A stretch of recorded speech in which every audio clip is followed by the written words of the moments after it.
Welcome बच्चों। हम लोग torque acting on a current loop placed in magnetic field इस टॉपिक को देखेंगे। ये बहुत इंपॉर्टेंट टॉपिक है और इस पर बेस्ड होकर के हम लोग एक बहुत और important topic moving coil galvanometer इसके बारे में पढ़ते हैं।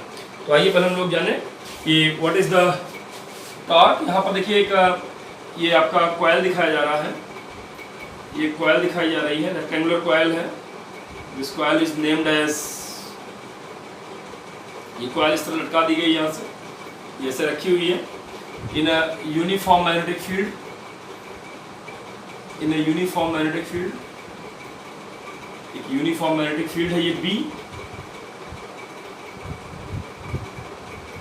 इसमें ये कॉइल रखी गई है, पैरेलल लाइंस दिखाया जा रहा है। ऑब्वियसली बात समझ में भी आ रही होगी आपको, कहीं कोई दिक्कत नहीं होगी। ये हो गया, नेमिंग कर दें इसका हम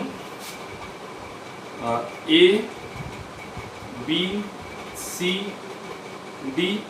ये कॉइल है और ये ऐसे रखी गई है कि इसका जो एरिया वेक्टर है वो मैग्नेटिक फील्ड के साथ में थीटा एंगल बना रहा है। एरिया वेक्टर जो है वो मैग्नेटिक फील्ड के साथ में थीटा एंगल बना रहा है। ये ध्यान देंगे, ये एंगल थीटा बन रहा है ये। और यहाँ करंट हम जो है वो एंटी क्लॉकवाइज दे लेते हैं। करंट आप देख रहे हैं यहाँ पर एंटी क्लॉकवाइज इस तरह ये कंडक्ट कर रही है। तो चलिए, मैग्नेटिक फील्ड हो गया, करंट हो गया, नेम हो गया, सब कुछ हो गया है। लिखना शुरू करते हैं। Late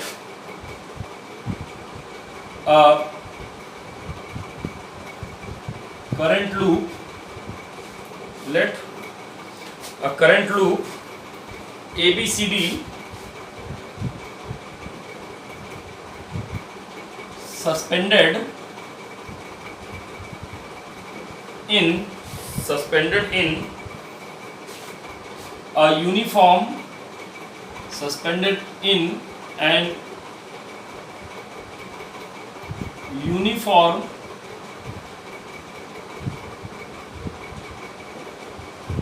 magnetic field B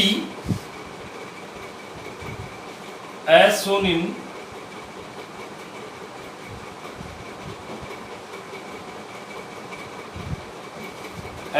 figure. When area vector of coil, area vector कहाँ होगा? अगर यहाँ पर देखिए एंटी क्लॉकवाइज करंट फ्लो कर रही है, आई करंट फ्लो कर रही है एंटी क्लॉकवाइज, तो एरिया वेक्टर कहाँ होगा? एरिया वेक्टर ये बाहर की तरफ होगा, ये एन से दिखाया गया है, ये this much. When area vector of coil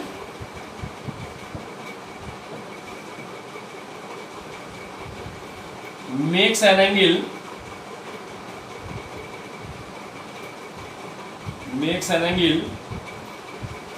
theta with direction of magnetic field, direction of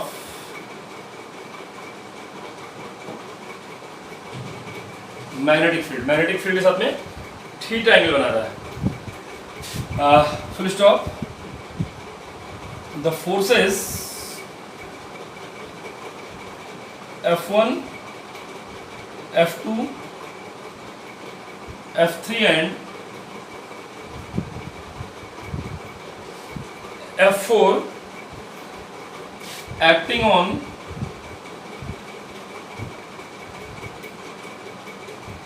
sides AB, BC, CD and DA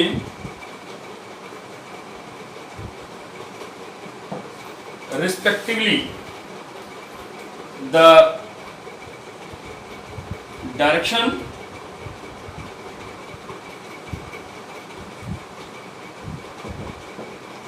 of forces can be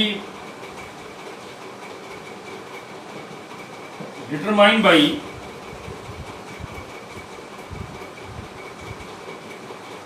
Fleming left hand rule, can be determined by Fleming left hand rule as follows. आप ध्यान देंगे यहाँ पर F1, यहाँ पर देखिए magnetic field आप देखेंगे इधर है, ये राइट साइड में करंट नीचे है, फोर्स देख रहे हैं आप बाहर की तरफ आ रहा है ये। तो यहाँ पर अगर करंट ये है तो आप फोर्स की डायरेक्शन F1 ये बाहर की तरफ दिखा दे रहे हैं। F1 होगा कितना, ILB साइन 90 डिग्री, जिसकी वैल्यू आप ILB लिखेंगे, direction outward, direction Fleming left hand rule से निकाल रहे हैं, आउटवर्ड।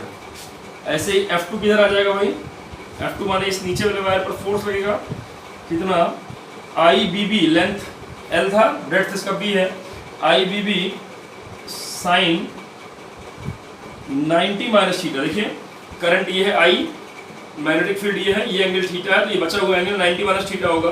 और फोर्स डायरेक्शन देखिए, मैग्नेटिक फील्ड इधर है, ये सामने, और करंट अंदर जा रही है, फोर्स आप देख रहे हैं नीचे की तरफ लग रहा है। यहाँ पर ये फोर्स देखिए आप, ये F2 डाउनवर्ड हो गया और ये है आपका, तो इतना, इसकी वैल्यू कितना आ जाएगी, IBB cos theta direction downward. ऐसे ही F3 की बात करूं मैं, F3 तो ये ILB साइन थीटा, थीटा है 90 डिग्री, इस फिगर में आप देखेंगे इस पॉइंट पर ये करंट है, मैग्नेटिक फील्ड ये है, फ्लेमिंग लेफ्ट हैंड रूल के हिसाब से ये F3 अंदर की तरफ आएगा, इनवर्ड 90 डिग्री, ये आ जाएगा ILB, डायरेक्शन आ जाएगी इनवर्ड, एंड F4 कितना आ जाएगा, तो फिर यहाँ पर ब्रेड्थ B ही है, IBB साइन 90 प्लस थीटा। ऐसा 90 प्लस थीटा, तो आप देख रहे हैं करंट आपकी ये जा रही है इधर बाहर की तरफ, ये करंट है, ये करंट है आपकी, मैग्नेटिक फील्ड ये है, ये 90 और थीटा और 90 प्लस थीटा, और डायरेक्शन देखेंगे तो F4 की ये ऊपर हो जाएगी इस तरीके से अपवर्ड। तो कितना आ गया, 90 प्लस थीटा भी cos थीटा हो जाएगा, IBB cos theta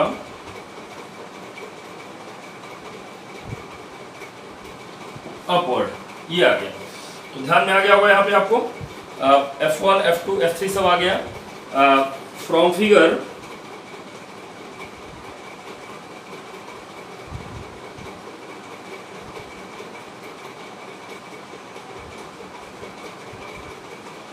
it is clear that forces F1 and F3 are equal, opposite and have parallel line of action. Parallel line of action है यहाँ पर, ये F3 अंदर की तरफ और F1 बाहर की तरफ, parallel line of action produce a torque, यही एक टॉर्क क्रिएट करेगा जो स्क्वायर को घुमाने का काम करेगा, प्रोड्यूस अ टॉर्क। तो F1 और F3 का टॉर्क प्रोड्यूस होगा, कितना होगा, कैसे होगा, ये भी हम आगे आपको दिखाएंगे। उसके पहले हम लोग F2 और F4 की बात करें, and forces F2 and F4 are equal, opposite and in same line of action,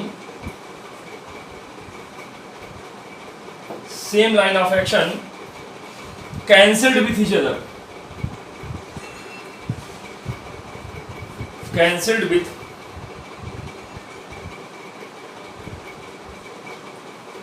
ये समझने की बात है कि यहाँ भी इक्वल और अपोजिट है, लेकिन दूसरा कैंसिल कर दे रहे हैं, जबकि ये यहाँ पर घुमाने का काम कर रहा है, चूंकि पैरेलल लाइन ऑफ एक्शन है।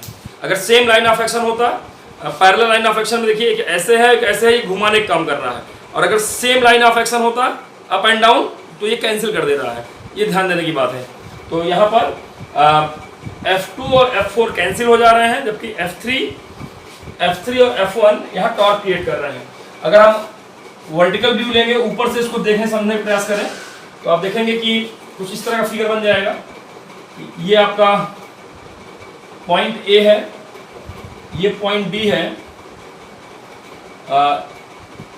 इस पर यहाँ पर फोर्स ये है, अंदर की तरफ कितना है F3, यहाँ पर ये फोर्स है कितना F1 बाहर की तरफ। ये मैग्नेटिक फील्ड था, ये एरिया वेक्टर था, बीच के एंगल थीटा था। मैग्नेटिक फील्ड और एरिया वेक्टर के बीच का एंगल थीटा है यहाँ पर। यहाँ से अगर हम ये परपेंडिकुलर ड्रॉ करें L, चौड़ाई आपकी AD की B थी, तो ये एंगल थीटा है, तो यहाँ पर ये एंगल भी थीटा हो जाएगा। ज्योमेट्री के समझ सकते हैं कि अगर B और एरिया वेक्टर के बीच का एंगल थीटा है, तो प्लेन ऑफ कॉइल का इस DA इसके परपेंडिकुलर के साथ में एंगल भी थीटा हो जाएगा। तो ये एंगल भी जब आपका थीटा आ गया, तो आप समझ सकते हैं अभी कि क्या समझ आना चाहिए आपको कि ये B है, तो ये आपका स्मॉल b साइन थीटा आ जाएगा इस ट्रायंगल से। तो चलिए, the torque acting on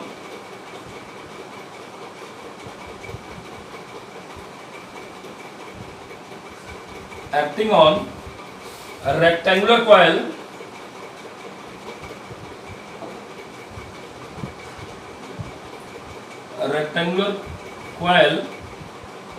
is tau बराबर magnitude of force and perpendicular distance between forces, perpendicular distance between forces. तो यहाँ पर मैग्नीट्यूड ऑफ फोर्स F1 या F3 दोनों का ही आप देख रहे हैं ILB है, कहीं कोई दिक्कत नहीं है। दोनों इक्वल फोर्स हैं, अपोजिट फोर्स हैं और पैरेलल लाइन ऑफ एक्शन पे वर्क कर रहे हैं। तो इसकी हम बात करेंगे कि पैरेलल लाइन ऑफ एक्शन पे ये वर्क कर रहे हैं। और दूसरा हम ये जानेंगे कि परपेंडिकुलर डिस्टेंस, तो इनके लाइन ऑफ एक्शन F1 और F3 का फिगर दिखाया जा रहा है कि बीच की परपेंडिकुलर डिस्टेंस AL है। तो आइए, इसलिए टाउ इज इक्वल टू ये ILB हो गया फोर्स की वैल्यू और ये AL, but in triangle ALD में sine theta is equal to AL upon AD. It implies that AL is equal to AD sin theta, that is equal to small b sin theta.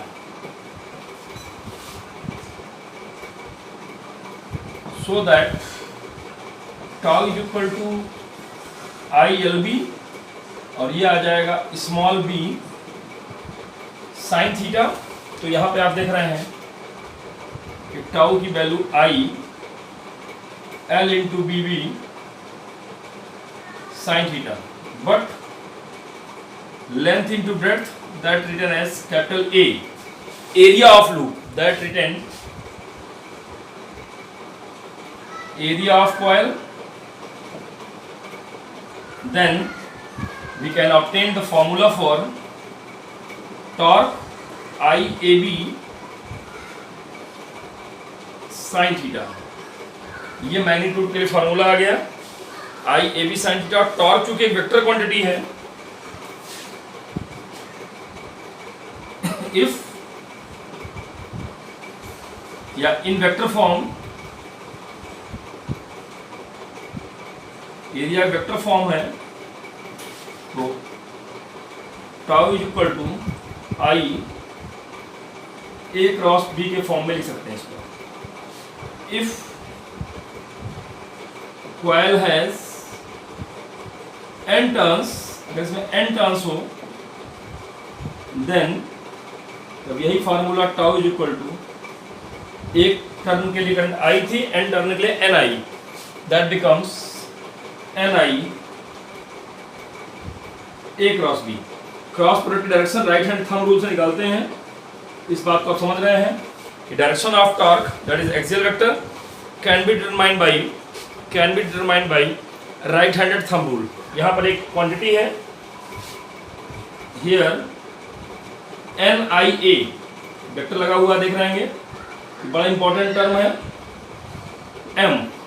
M माने magnetic dipole moment. अभी आपको जब magnetic dipole पढ़ाएंगे इसमें north और south pole पढ़ाएंगे, आपको magnet के बारे में पढ़ाएंगे, तो वहाँ पर बताएंगे कि वहाँ पर भी टॉर्क जो है, जैसे आपको याद कीजिए इलेक्ट्रिसिटी में बताया था कि टाउ बराबर आता है PE sine theta, P cross E, जहाँ P जो है इलेक्ट्रिक डाइपोल मोमेंट था, वैसे ही मैग्नेटिक केस में M cross B, MB sign theta, जहाँ M मैग्नेटिक डाइपोल मोमेंट है और वो मैग्नेट के लिए स्मॉल m इंटू 2L होता है, कैपिटल M बराबर स्मॉल m इंटू 2L होता है। जबकि करंट कॉइल भी मैग्नेट की तरह बिहेव करती है, इसमें भी नॉर्थ पोल साउथ पोल होता है। एंटी क्लॉकवाइज करंट का मतलब नॉर्थ पोल, क्लॉकवाइज करंट का मतलब साउथ पोल। करंट कॉइल भी एक मैग्नेटिक डाइपोल की तरह बिहेव करती है, उसका मैग्नेटिक मोमेंट NIA होता है। यहाँ M जो है वो मैग्नेटिक डाइपोल मोमेंट है। Then tau is equal to M cross B के रूप ले सकते हैं, जहां M का मतलब NIA, number of turns, I माने करंट और A माने एरिया। तो इस रूप में आपने देखा कि कैसे यहाँ पर torque acting on a current carrying coil निकालना है। टाउ के लिए फार्मूला आपका आ गया है I is equal to tau is equal to NIAB sine theta, important formula, और फिर इसको हमने वेक्टर टर्म में चीज़ों को बता दिया है। तो अच्छे समझ में आ गया होगा। यहाँ पर एक चीज़ बहुत गौर करने वाली है, न्यूमेरिकल में अक्सर आपको फंसाएगी, आप विशेष रूप से ध्यान दे लीजिएगा कि यहाँ पर जो थीटा है that is the angle between the area vector of coil and magnetic field. तो ध्यान देंगे एरिया वेक्टर के साथ में एंगल दिया हुआ है कॉइल का, कि कॉइल के प्लेन के साथ में एंगल दिया हुआ है। अगर कॉइल के प्लेन के साथ में एंगल दिया गया है तो यहाँ पर ये थीटा नहीं बल्कि यहाँ अल्फा के रूप में दे दिया गया, तो यहाँ पर फार्मूला चेंज हो जाएगा। तो आइए देखा जाए, if plane of coil makes an angle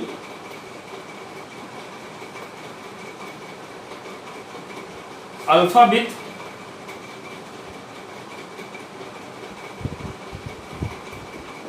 magnetic field, then theta is written as 90 minus alpha. क्योंकि देखिए यही एंगल अल्फा हो जाएगा, तो अल्फा प्लस थीटा 90 डिग्री, तो theta is equal to 90 minus alpha. Then इसी टाउ को हम लिख सकते हैं NIAB साइन 90 माइनस अल्फा, या ये फार्मूला बन जाएगा आपका tau is equal to NIAB cos alpha. अगर ये कॉस अल्फा के फॉर्म में लिखा हुआ है तो यहाँ पर समझिएगा कि अल्फा कॉइल के सरफेस के साथ एंगल है। तो ध्यान देंगे सवाल पे बार बार, अगर कॉइल के सरफेस साथ एंगल है तो कॉस अल्फा करके काम चला सकते हैं, वरना थीटा से ही आपको काम चलाना चाहिए।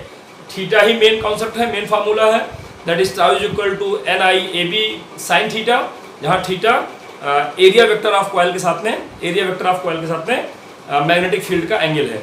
तो यहाँ पर आपको बात समझ आनी चाहिए।